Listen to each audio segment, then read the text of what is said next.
Est-ce que la Chambre commerciale a une influence sur la législation? Certainement oui. Alors je pourrais montrer des exemples et les multiplier.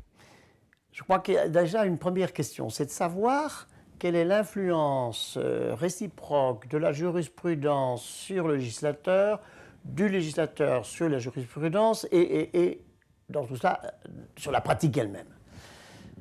Il faut bien comprendre que c'est une partie à trois qui se joue en permanence entre la pratique, qui prend des solutions, qui les adapte, qui multiplie les conventions et qui, en cas de litige, appliquant la loi telle qu'elle la ressent ou telle qu'elle essaie de l'aménager, eh bien, s'aperçoit que la solution sera validée ou non par la jurisprudence et, dans notre cas, par la Chambre commerciale de la Cour de cassation, bien évidemment.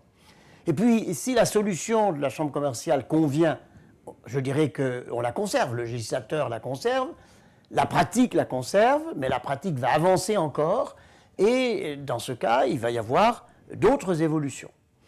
Alors, le législateur, la pratique, sont toujours à l'écoute de la jurisprudence. Et la jurisprudence est bien évidemment fidèle à la loi, mais il faut qu'elle l'interprète sans arrêt.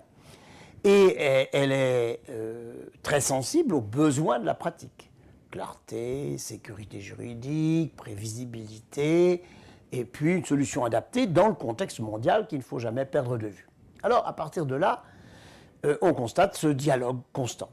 Alors, des exemples. Le plus clair, eh bien, c'est en procédure collective, et les plus récents.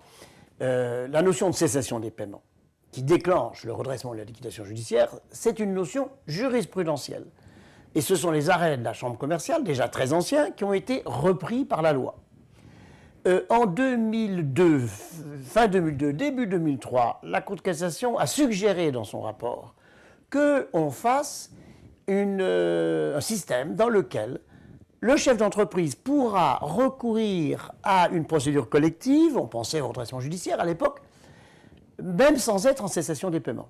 C'est écrit dans le rapport de la Cour de cassation pour l'année 2002.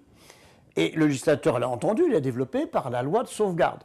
Et la toute dernière réforme de la loi de sauvegarde intègre une autre adaptation que la Chambre commerciale a donnée de la cessation de paiement, où la Chambre commerciale a eu l'occasion de dire, mais si une dette exigible n'est pas véritablement exigée, et plus exactement, si le créancier consent un délai, eh bien dans ce cas, il faut la retirer du passif exigible et diminuer d'autant le passif exigible.